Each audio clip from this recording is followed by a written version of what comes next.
네, 북미 회담이 12일 싱가포르에서 열립니다. 그리고 다음 날 13일 지방선거 또 재보궐선거가 치러집니다. 국내외적으로 파급이 클 두 현안이 바로 코앞으로 다가왔습니다. 이 상황을 우리는 어떻게 지켜봐야 할지 최진봉 성공회대 교수, 김형준 명지대 교수와 함께 이야기 나눠보겠습니다. 안녕하십니까? 안녕하세요.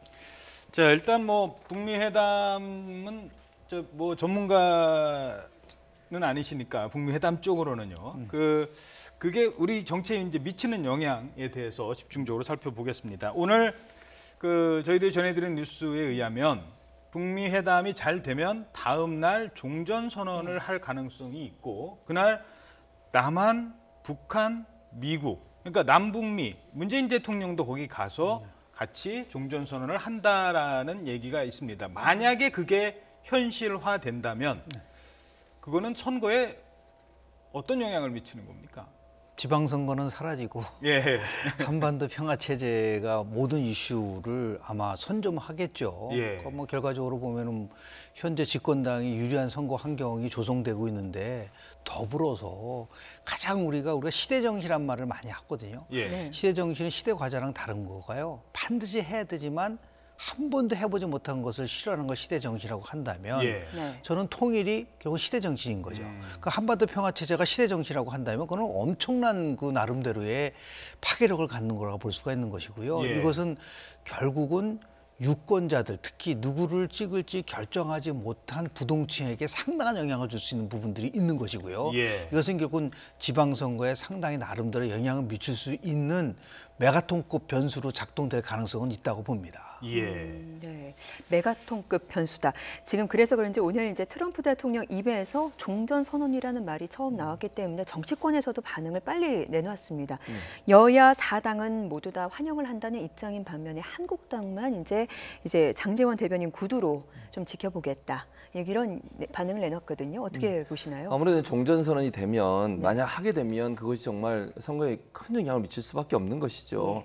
그렇게 되면 결국 이제 지금 야당 입장에서 상당히 불리한 입장에 설 수밖에 없고 특히 더 자유한국당 입장에서는 표심을 많이 잃게 되는 그런 요소가 될 가능성이 있겠죠. 그러다 보니까 아무래도 이제 조금 흠집을 잡는 듯한 그런 논평을 내놓을 수밖에 없는 상황이라고 보여지고요. 네. 그래서 이제 완벽하고 검증 가능한 영구적 회피가 될 때까지 지켜보겠다 이런 표현을 했었고 다른 당들은 대체적으로 환영의 표현을 했습니다. 왜냐하면 사실 통일에 대해서는 국민 모두가 대체적으로 긍정적으로 보고 있는 관점이 있지 않겠습니까? 예. 유권자들 입장에서는 당이 만약에 한반도의 평화 정착이든 비핵화 문제에 대해서 정부가 추진하는 것을 발목을 잡는 듯한 인상을 줬을 때는 그 자체가 그 당에 부정적인 영향을 미칠 요소가 되기 때문에 제가 볼 때는 그런 차원에서 대부분은 환영 논평을 냈지만 자유한국당은 어쨌든 각을 세우고 있는 정당이기 때문에 아무래도 그 부분에 대해서 조금 더 조심스럽게 접근해야 된다 이런 표현을 쓰지 않았나 이런 생각이 듭니다. 네. 예. 네. 여당의 지지율이 높을 때 네. 야당의 역할이라는 게 참 고민스러운 부분이 있을 것 같아요. 그냥 계속 비판을 하면은 꼬투리 잡기다 이런 얘기가 나오니까 여당 지지율이 높을 때 야당의 역할, 이거 어떤 역할을 해야 되나요? 그건 두 가지죠. 왜냐하면 일방적 독주 체제가 이루어지면 완전한 기울어 운동장이 됐을 때 역대 우리 그 정치사를 보면은 그게 결국 이롭지 않다라는 부분들이 있어요. 어느 정도 예. 균형을 이뤄내야 된다라는 부분들이 있는 것이죠. 그러니까 야당의 존재는 무시할 수는 없다라는 부분들이 있는 것이고요. 다만 이제 지금 같은 상태에서 완전히 기울어지는 운동장 속에서 여당과 야당이 어떻게 이제 공존할 수 있는 학습을 해야 되는데 지금까지 우리는 그런 부분이 거의 없었어요. 아하. 한때는 완전히 보수로 기울어졌다가 예. 지금은 진보로 기울어지고 그렇지만은 결과론적으로 보면은 우리가 가장 원하고 있는 통합이라든지 협치라든지 이런 것들이 전혀 구축되고 있는 부분들이 없어서 예. 그래서 지금 야당은 이런 남북 문제를 가지고서 이거를 쟁점화하는 것보다는 결국은 선거는 심판이기 때문에 현 정부가 갖고 있는 가장 그래도 취약한 점은 뭐냐면 소득주의 성장론이 효과를 냈느냐, 그러니까 민생 경제가 과연 좋아지고 있느냐, 일자리가 만들어지고 있느냐 이런 쪽에서 정부에 대한 비판을 가져가야지 이러한 평화 체제 문제에 관련돼서 반대를 한다든지 아니면 쇼라든지 이런 식으로 갔을 때는 전혀 국민들이 반응하지 못한다. 그래서 바른미래당의 논평은 바로 한반도 평화체제 구축하는 데 좋은 계기가 돼서 환영한다라고 논평이 나오지 않습니까? 예. 이것은 저는 옳은 방향이라고 보는 것이죠. 일단은 대한민국 더 나가서 한반도 평화 체제를 원하지 않는 국민들이 어디 있겠습니까? 이 부분에 대해서 일단은 인정할 건 인정하고 노력한다. 다만 이런 부분에서 부족한 거는 좀 잘 여야가 특히 여당이 잘해야 된다라는 부분들로 가져가면서 이제 민생 쪽으로 가져가면은 이게 훨씬 더 유연할 텐데 예. 그런 부분이 조금 지금까지 자유한국당이 좀 부족했던 부분이 있다고 봅니다.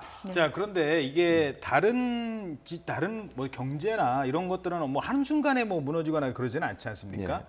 근데 이게 남북 문제의 특성상 어느 한순간에 이게 잘못될 수도 있는 우리가 늘 이제 과거의 역사적 경험으로 봤거든요. 그래서 야당 입장에서는 거 봐라 라는 얘기를 또 언젠가는 할 준비를 하고 있을 것도 같아요. 요 흐름을 어떻게 보십니까? 그럴 수 있죠. 그러니까 언제든지 남북 관계라는 게 상당히 불안하죠, 사실은. 그러니까 북한이 언제든지 태도를 바꿀 수 있는 위험성을 안고 있지만 그럼에도 불구하고 전체적으로 지금 추세를 보고 흐름을 보면 지금의 상황에서 계속 반대만 하는 것은 결코 좋은 영향을 미칠 거라고 보지 않습니다. 예. 그러니까 신중론을 얘기하는 건 맞다고 봐요. 좀 더 신중하게 접근하세요라든지 아니면 이런 부분에 이렇게 접근하는 게 좋을 것 같습니다라는 제안을 하는 건 좋지만 그냥 국민들이 보거나 아니면 유권자들이 볼 때 발목을 잡는 듯한 느낌을 주면 안 되는 거 아니겠습니까? 아까 김 교수님 말씀하신 것처럼 정말 잘한 부분이 있으면 그건 참 잘했다.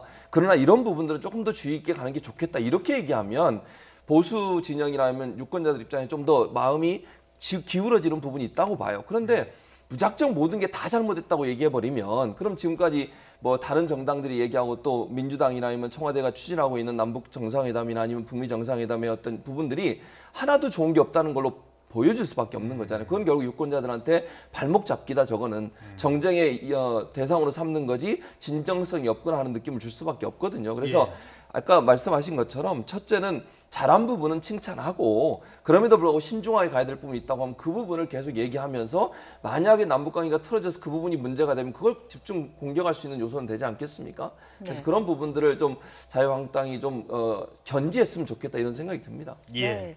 오늘 지방선거 이제 네. 공식 선거 운동이 시작되고 첫 번째 주말을 맞았습니다. 오늘 각 당의 지도부가 전략 지역들을 찾아갔는데 오늘 행보에 대해서 어떻게 평가를 좀 하십니까? 일단 이제 선거가 13일 동안 공식적인 선거 운동이 있지 않습니까? 네. 그런데 첫 번째 만든 그 주말이 왜 중요하냐면 이게 일종의 선행 지표로서 작동될 가능성이 굉장히 큽니다. 저는 예. 월요일, 화요일 날 이제 각종 여론조사 결과가 나오죠. 저는 발표될 거라고 보는데요. 예. 과연 승기를 잡느냐 안 잡는 게 아니라 지금까지 있었던 추세에서 어느 정도 반전이 있느냐 없느냐를 평가해 볼 수 있기 때문에 네. 이번 주말이 굉장히 커요. 그렇기 때문에 이제 민주당은 이번에 가장 핵심을 두고 있는 PK 지역에 그러니까 영남의 교두권을 확보하겠다고 하니까 첫날을 이제 모든 지도부들이 지금 영남에 가서 선거 유세를 하지 않았었습니까? 네. 그리고 자유한국당은 강남 벨트를 지켜야겠다라는 생각이 들다 보니까 이제 강남 쪽에서 네. 자신의 가장 취약한 점은 민주당을 갖고 자유한국당은 자신들의 가장 강한 지역을 갖다는 얘기는 뭐냐면 지지계층조차도 흔들리고 있다는 것을 어느 정도 보여주고 있는 것이죠. 그러면서 봤을 때 자유한국당은 이제 엄밀하게 따지면 지금 비상적 상황이라고 저는 봅니다.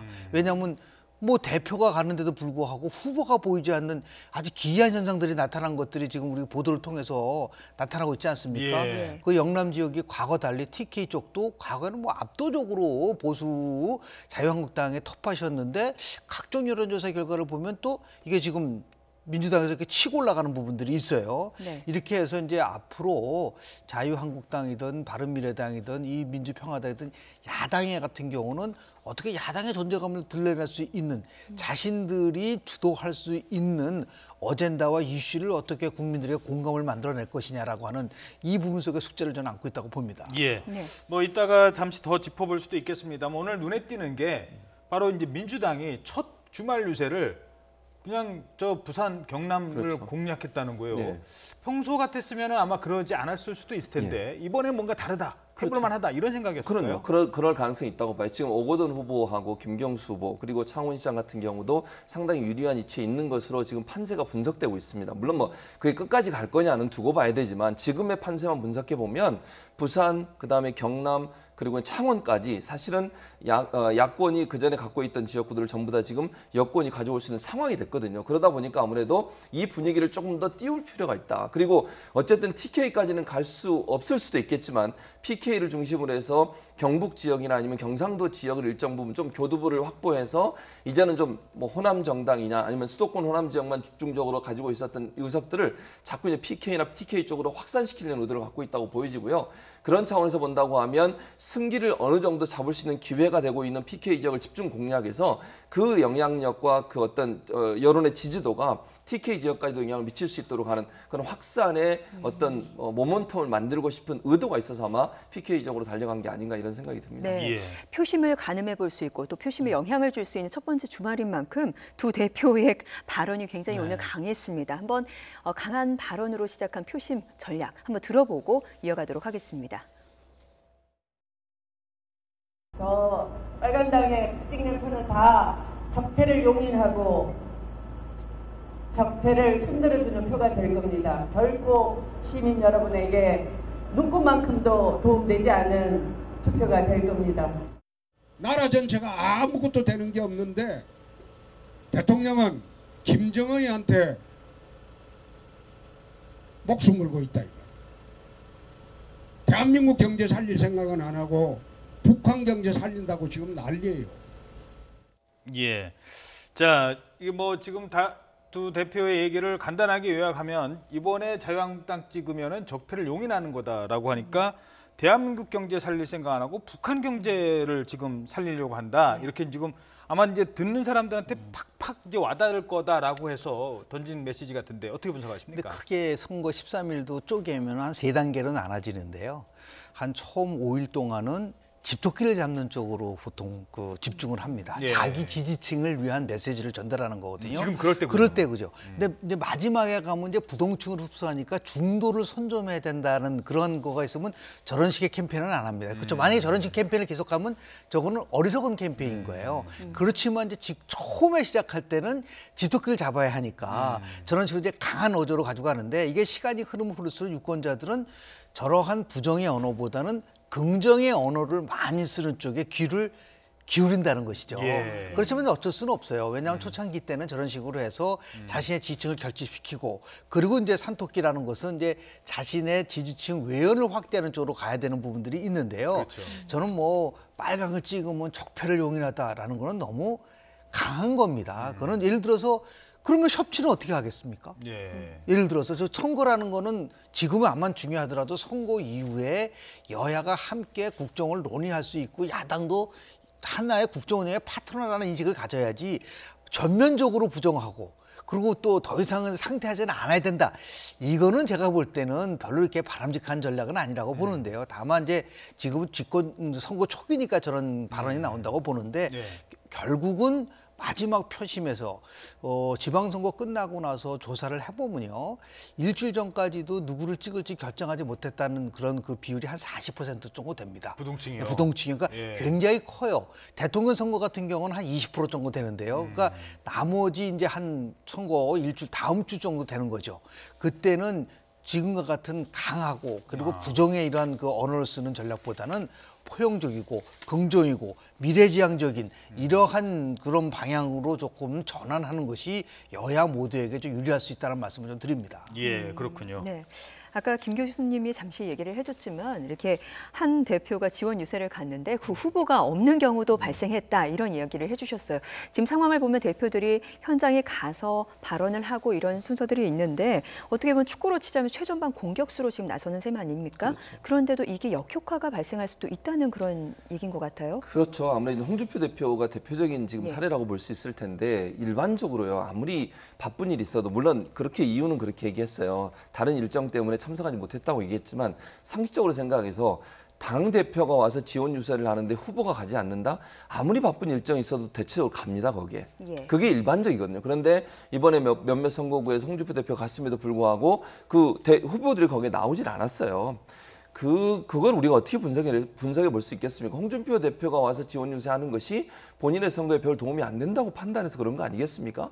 결국은 홍준표 대표의 저런 언사나 발언들이 결코 지방선거에 좋은 영향을 미치지 못한다는 거죠. 네. 그러니까 김 교수님 아까 말씀하신 것처럼 포용적이고 좀 더 다른 사람을 좀 포용할 수 있는 그런 넓은 아량을 보여주는 그런 언어와 단어들을 쓰는 것이 필요할 텐데 홍준표 대표의 언사나 발언들을 보면 대체적으로 공격하면서 아주 자극적인 언어들을 쓰잖아요. 그러다 보니까 사실 당내에서도 거기에 대한 불만이 많았고 후보들 중에도 많은 후보들이 거기에 대해서 불만을 제기한 상태입니다. 그런데도 홍준표 대표는 바꿀 마음도 없으신 것 같고 앞으로도 제가 볼 때는 선거 끝날 때까지 저런 행보를 계속 하실 것 같아요.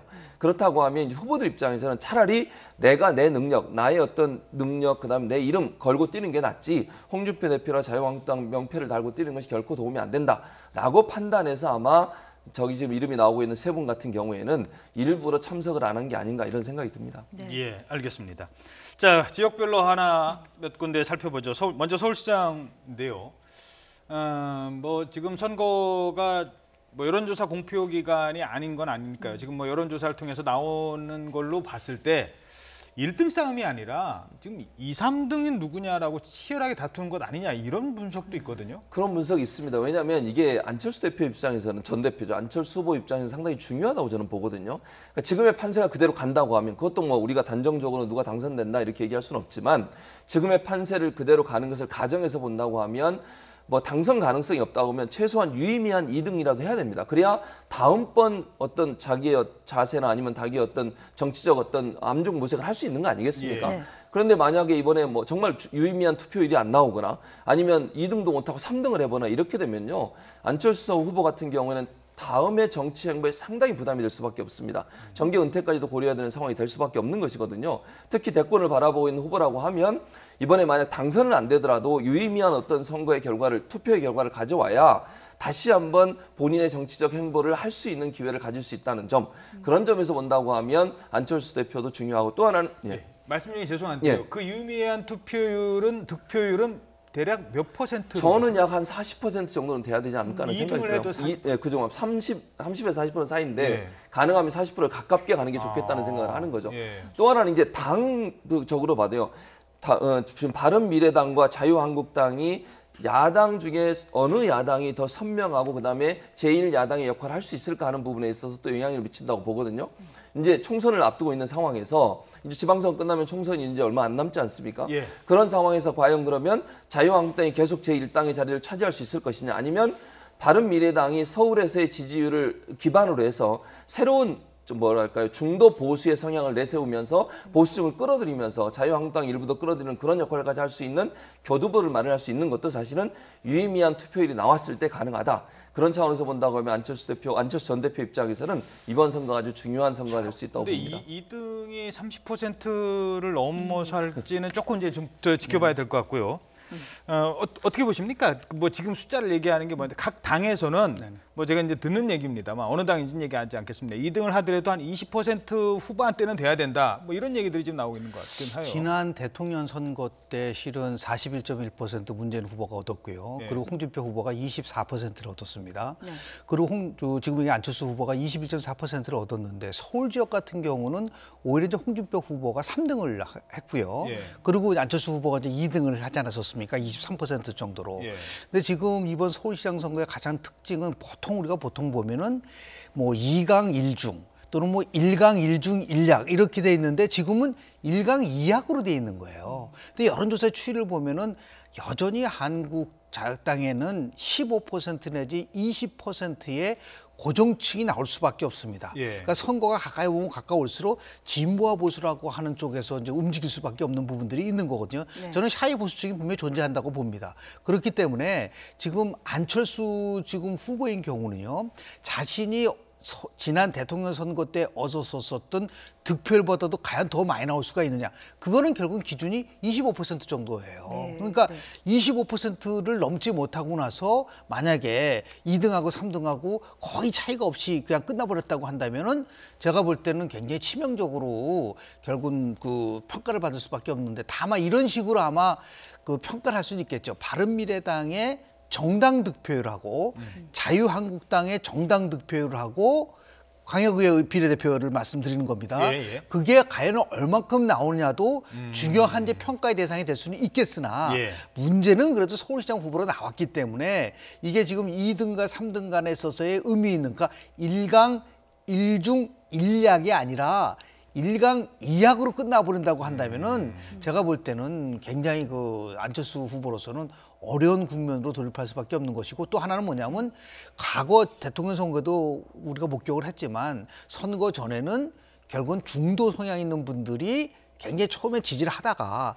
선거가 가까우면 가까울수록 진보가 보수로 재편되는 그런 모습을 보이고 있기 때문에 그만큼 중도 성향의 표심이라는 것은 굉장히 어떤 면에서 보면 조금 그 불안정할 수 있는 부분들이 있는데 네. 지금까지의 여론조사의 추이로 봐서는 어떻게 모멘텀을 지금 못 만들어내고 있다. 그 이런 예. 두 가지입니다. 하나는 안철수 후보가 주도하고 있는 이슈가 도대체 뭐냐. 두 번째는 뭐냐면 두 후보 간에서의 후보 단일화 문제가 좀 진전도 하고 뭔가 관심도 끌어야 되는데 그런 것도 전혀 없기 때문에 결국 유권자들이 봤을 때는 이슈도 없고 단일화도 없기 때문에 현재의 상태가 계속해서 지속될 수밖에 없는 그러한 그 지금 국면에 지금 처했다고 볼 수 있겠습니다. 예.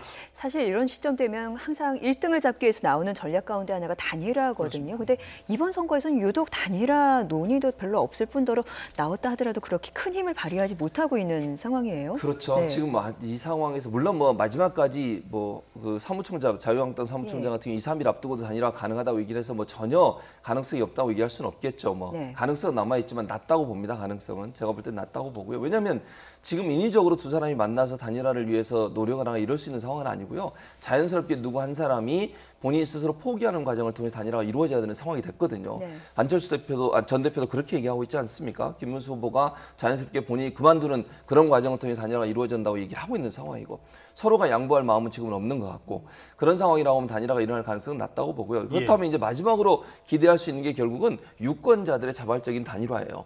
그러니까 보수층 입장에서는 유권자의 단일화. 그렇죠. 예. 그러니까 두 사람이 다 나오더라도 그러니까 3명이 나오는 거죠 후보가. 네. 그런 상황에서 보수의 한 사람을 밀어주기 위해서 한쪽으로 몰리는 상황 그런 상황은 충분히 가정해 볼 수 있죠. 예를 들면 뭐 진보 진영 소위 이제 지금의 여당이 당선되는 것에 막기 위해서 유권자들 중에 보수적 성향을 갖고 있는 분들이 어느 한 사람을 정해서 그 사람에게 보수의 표를 몰아주는 상황은 가능할 수 있겠지만 지금의 상황에서 김문수 후보와 안철수 후보가 단일화한다는 건 상당히 어려운 상황이 아닌가 이런 생각이 듭니다. 예. 예. 뭐 선거 벽보의 포스터의 구호는 단일화가 된 것 같아요. 뭐 맞습니다. 바꾸자 서울이었나요? 경기도 살펴보겠습니다. 경기도지사 선거에서 이렇게 네거티브가 주제가 됐었나 하는 적을 제가 생각을 해본 적이 없는데요. 아무래도 이제 네거티브가 가장 많이 나오는 이유 중에 하나는 뭐냐면 격차가 클 때 그래요. 네. 그러니까 격차가 별로 크지 않고 여야 후보가 뭐 예를 들면 2명만 나와가지고 거의 뭐 지금 박빙세로 싸우는 경우 그런 경우는 네거티브가 별로 안 나오는데 예. 이제 판세를 뒤집어야 되잖아요 지금. 예. 그러니까 이재명 후보가 독주를 하고 있는 상황에서 견제를 해야 되고 뭔가 판세를 뒤집기 위해서는 이재명 후보에게 가장 아킬레스건이 될 수 있는 부분 또 가장 자극적으로 유권자들을 자극할 수 있는 내용들을 끄집어내야 되거든요. 그러다 보니까 김영환 후보 입장에서는 아마 예전에 다 있었던 얘기지만 그걸 다시 끄집어내서 어떤 그 뭐랄까요 이재명 후보에 대한 흠집을 내려는 그런 의도를 갖고 있다고 보여지고요. 물론 뭐 저는 그렇게 생각해요. 이 두 가지 사안 같은 경우에 첫 번째 사안 같은 경우는 이미 이제 대법원에서 판결이 났지 않습니까? 그 개인적인 뭐 가정사의 문제이고 또 이재명 후보 같은 경우에는 그것이 본인의 어머님과 아니면 본인의 가족들에서 욕설을 먼저 한 형님 부부에 대한 뭐 반응이었다 이렇게 얘기하는 거니까 그런 차원에서 본다면 이게 그냥 정말 이 그 정책이나 아니면 경기도지사로서의 업무를 수행하는 데 있어서까지 영향을 미치는 부분이 있어 논란이 될 수 있는 부분이라고 보고요. 예. 그다음에 또 하나 이제 그 여배우 관련된 부분은 뭐 지금 뭐 두 사람은 다 아니라고 지금 주장을 하고 있는 상황이고 그런 상황에서 이제 뭐 녹취록이 나오고 이런 상황인데 그래서 아마 이제 유권자들이 그러면 이 두 가지 쟁점에 대해서 네거티브 전략들이 과연 유권자들을 움직일 거냐 하는 부분에 있어서는 논란이 될 수 있는데 제가 볼 때는 아직까지는 그렇게 크게 충격을 주는 요소는 되지 못한다 이렇게 보여집니다. 네, 설명을 돕기 위해서 이번에 그 경기도지사 새 후보의 발언을 한번 들어보도록 하죠. 함께 듣고 오시겠습니다.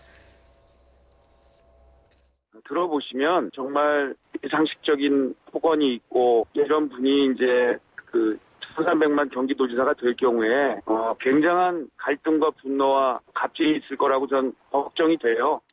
후보와 만났고 또 알고 있는 사이라는 그것이 같은 사람인가 아닌가 하는 문제죠. 알겠습니다. 만약 그렇다면 그거는 미투에 관련되는 문제고 또 공직자로서의 도덕성에 관계되는 문제고. 계속 이 얘기가 나와서 제가 2016년인가에 이거 아무래도 안 되겠다 이거 나를 직접 지칭하진 않았지만 종합을 해보면 나를 지칭한 것으로 보여서 이거 소송을 하든지 해야 되겠다라고 했더니 이분이 다시 그것 아니다, 미안하다, 사과했어요. 그리고 끝난 게 다인데.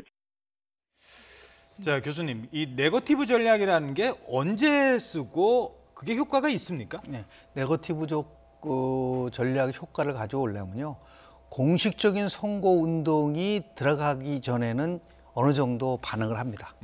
근데 공식적인 선거 운동이 들어가게 되면요, 왜냐하면 이걸 균형을 맞춰서 보도를 하는 것이지 어느 한쪽의 일방적 얘기를 결국은 전달하기가 굉장히 어려워집니다. 예. 그런 면에서 봤을 때 다만 우리는 지금 네거티브하고 검증이라는 것에 대해서 우리가 조금 좀 정리할 필요가 있는데요. 유권자들의 투표 행태를 조사를 해보면 무엇을 보고 투표를 합니까 하면 인물 50%, 정책 30%, 정당 20%입니다. 예. 근데 그 인물 50% 속에는 행정 능력과 그리고 도덕성이라는 것이 들어가는 거죠. 그러니까 결국은 어떠한 사실에 입각해서 공격하는 거는 그건 일방적으로 네거티브라고 할 수가 없어요. 그러니까 사실이 아닌 것을 가지고, 팩트가 아닌 걸 가지고서 비방하고, 예를 들어 흑색 선전, 그거는 네거티브라고 보는 것이죠. 그러니까 어떤 관점에서 보느냐에 따라서 달라지지만 현재는 지금 공식적인 선거운동이 들어갔기 때문에 문제는 이제 TV 토론 같은 경우는 반드시 하게끔 돼 있지 않습니까? 그렇죠.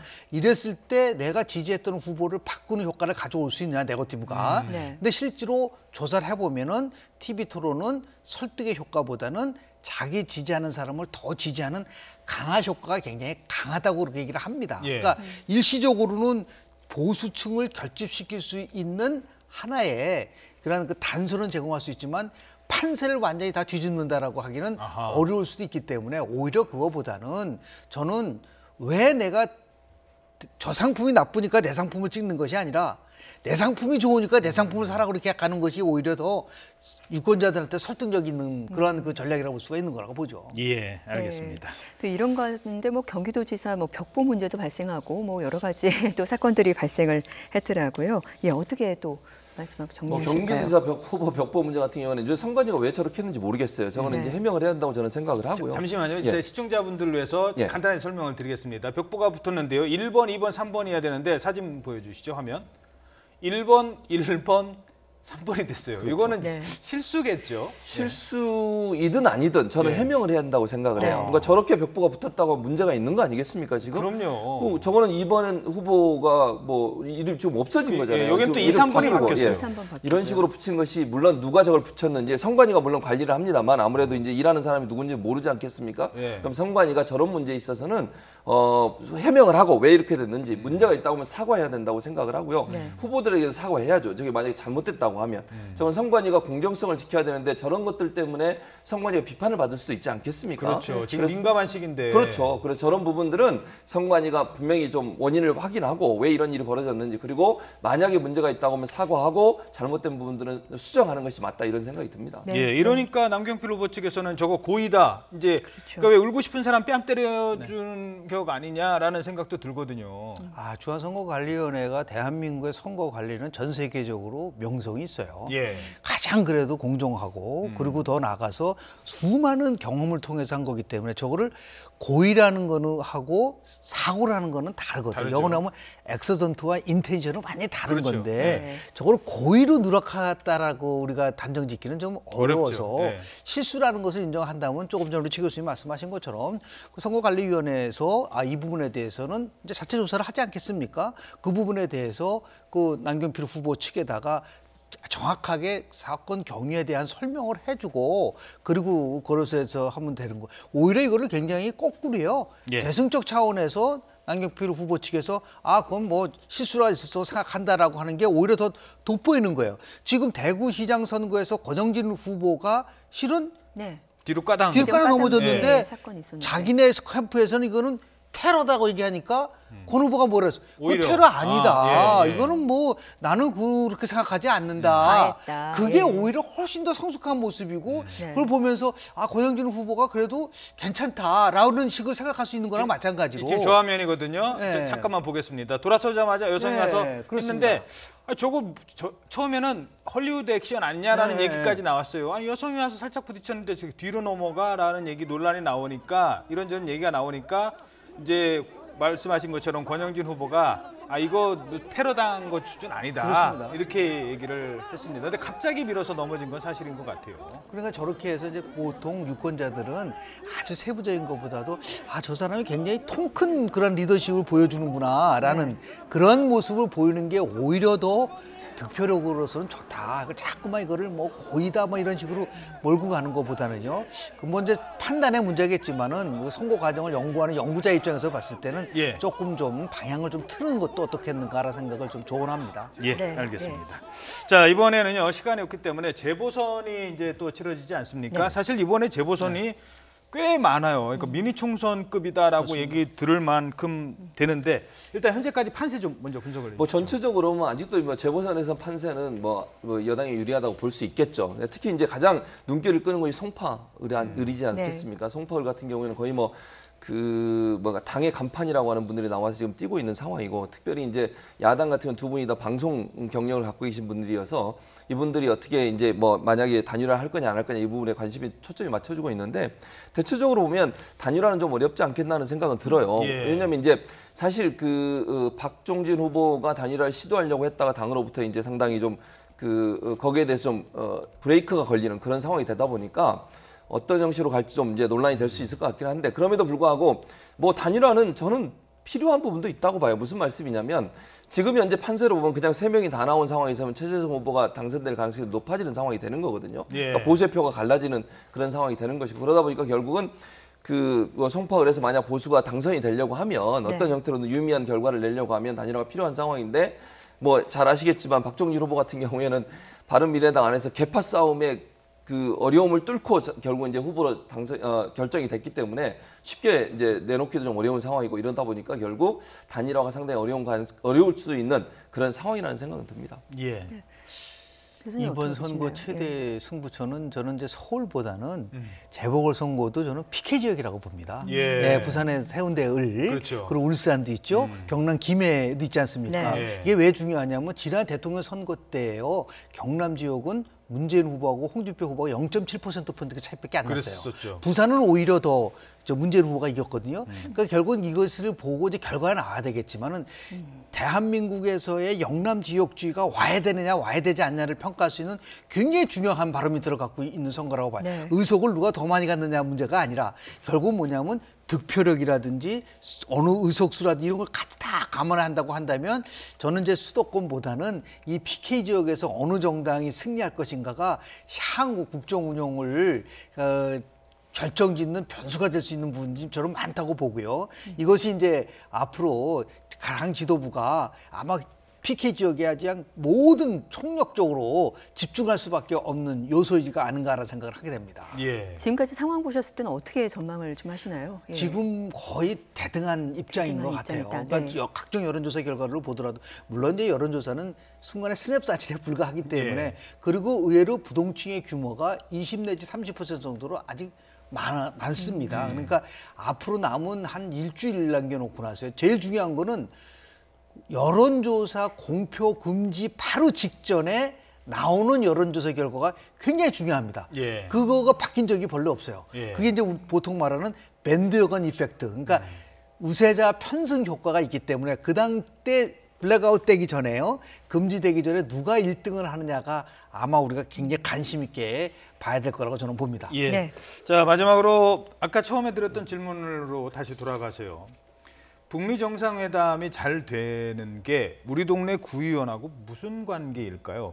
그런데도 불구하고 북미 정상회담은 투표에도 영향을 미치고 득표에도 영향을 미칩니다. 네, 그 상황을 좀 분석을 해주시죠. 왜 그러냐면요. 전체적으로 이제 국민들이 볼 때 사실 구의원이나 시의원, 기초 의원들 같은 경우에는 잘 모르는 경우가 많아요. 후보들의 면면이란 이런 부분들을 제대로 살필 수가 없고, 이번에 뽑는 사람들이 많잖아요, 숫자가. 그러다 보면 투표지가 여러 개 있고 도장을 찍어야 되는 상황 아니겠습니까? 본인이 어떤 선택을 하든.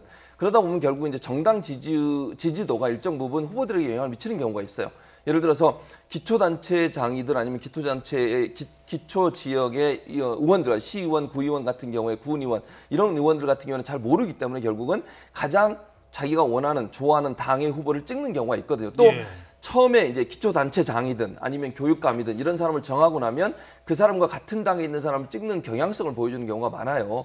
그런 차원에서 본다고 하면 북미 정상회담처럼 이렇게 국가적으로 큰 이슈가 되고 이것이 여당의 어떤 그 능력을 보여주는 하나의 이벤트가 돼버리면 여당에 대한 호응, 좋은 감정을 갖게 되고 그것이 결국 투표하는 장소에서 영향을 미치는 요소로 작용할 수 있다는 것이죠. 예. 그래서 우리가 일반적으로 생각하면 한 명 한 명을 다 골라서 찍는다고 생각하지만 그렇지 않고요. 대체적으로 보면 이게 찍는 사람이 많을수록 그런 경향성이 나오는 아하. 상황이 많다 이렇게 볼 수 있겠습니다. 교수님 1분 정도 드릴 수 있을 것 같습니다. 일단은 뭐 중앙정부하고 지방정부와의 관계 속에서 중앙정부가 나름대로 자신의 힘을 갖고 국정 운영을 펼치면 그것이 지방 분권과 이 정부는 지방 강화를 얘기를 하고 있기 때문에 그런 것들이 보이지 않게 영향을 미칠 수 있는 부분들이 충분히 있다고 보는 것이죠. 그러면서 봤을 때 결국은 다만 걱정스러운 거는 이 지방 선거를 하고 있는데 너무 중앙 정치에 의해서 변수에서 움직이는 것은 결코 바람직한 것은 아니다라는 말씀을 좀 드리고 싶습니다. 예, 알겠습니다. 이번 지방선거에 대한 이야기 최진봉 성공회대 교수 그리고 김영준 명시대 교수와 함께 이야기를 나눠봤습니다. 두 분 말씀 감사합니다. 네, 고맙습니다.